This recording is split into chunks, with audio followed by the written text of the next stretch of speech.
Саламатсыңар балдар. Кутмандуу күнүңөр менен. Бүгүнкү алтын эрежебиз сабак окуурдун алдында колубузду таза жуйбуз, кунт коюп угуп, тапшырмаларды толук аткарабыз. Алаканды самында, ичинда, сыртында, манжаларды качу, калтырбай биринда, бармактарды самында, айланта,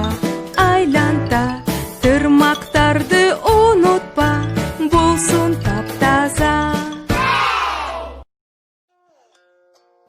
Адеп сабагынан бүгүн өтө турган темабыз мейман сыйлоо. Бүгүнкү сабакта мейман сыйлоо, кыргыз элинин меймандостугу жөнүндө түшүнүк аласыңар. Сөз байлыгыңар, ой жүгүртүүңөр, кызыгууңар өсөт. Улууну сыйлоого, меймандуулукка тарбияланасыңар. Дүйнө элдери суктанган кыргыздардын бир жакшы салты бар. Ал кыргыздардын меймандостугу. Келген мейман мейли тааныш болсун, же чоочун болсун, аны кыргыздар мүмкүнчүлүгүнө жараша сыйлап узатат. Кыргыздарда келген конокту жактырбай коюу деген болгон эмес. Эгер конок келип аны жактырбай үйүнө кондурбай койсо же сыйлабай жөнөтсө, андай адамды адамгерчиликтен кетти деп эсептешкен. Кыргыз элинде мындай меймандостукту даңазалоо жакшы жөрөлгө катары сакталып калган. Бул салтты уланткан адамдар азыр деле эл арасында кадыр баркка ээ. Конок тосуунун, дастуркан жаюунун, мейман сыйлоонун өзүнүн эрежелери бар. Биз аны билүүгө милдеттүүбүз балдар. Конокко чакырыла турган адамга бир нече күн мурун эскертип коюу керек. Атайы барып, же телефон аркылуу чакырсаңар да болот. Мейманды Кудайдын сүйгөн адамы деп очокто от ойнотуп, казан кайнатып, кабак чайнатып, жаркылдап жакшынакай сыйлап узатышкан. Кыргыз эли өз коногун сыйлоону үй бүлөнүн намысы деп билишкен.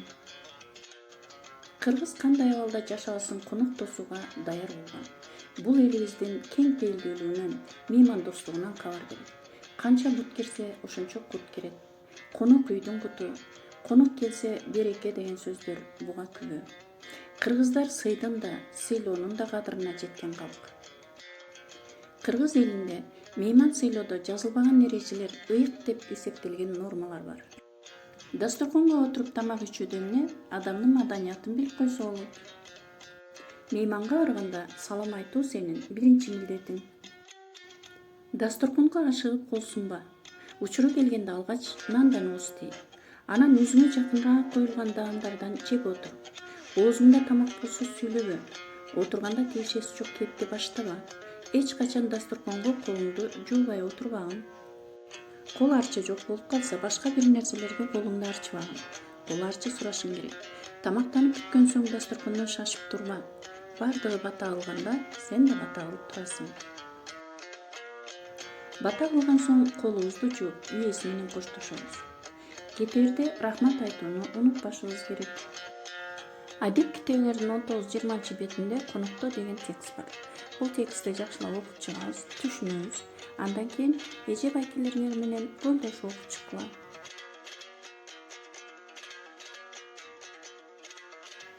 Азаматсыңар балдар. Эми 11-кылымда жашап өткөн улуу ойчул, философ Жусуп Баласагын атабыздын конокко баруунун жол жобосу жөнүндө айткан насааттарына көңүл бөлсөк. Конокко чакырбасын сени кимдер? Адеп күтүп тамакты даандап көр. Улуу болсо өзүңдөн эзелик адат, ашка болду кечүүлөр кийин салат. Бирөөнүн алдындагы тамакты алба, өз жактан ал, өзүңдү жакшы карма. Оозуңа салганыңды шашпай чайна, ысык ашты үйлөбө, жаман анда. Бул айтылган насааттарды эсиңерге түйүп, адептүүлүктү сактайсыңар деп мен силерге ишенем балдар. Үйгө тапшырма, мейман сыйлоо, конокто деген тексттерди окуп чыгабыз. Конокко баруунун жол жобосун жаттайбыз. Саламатта тургула балдар.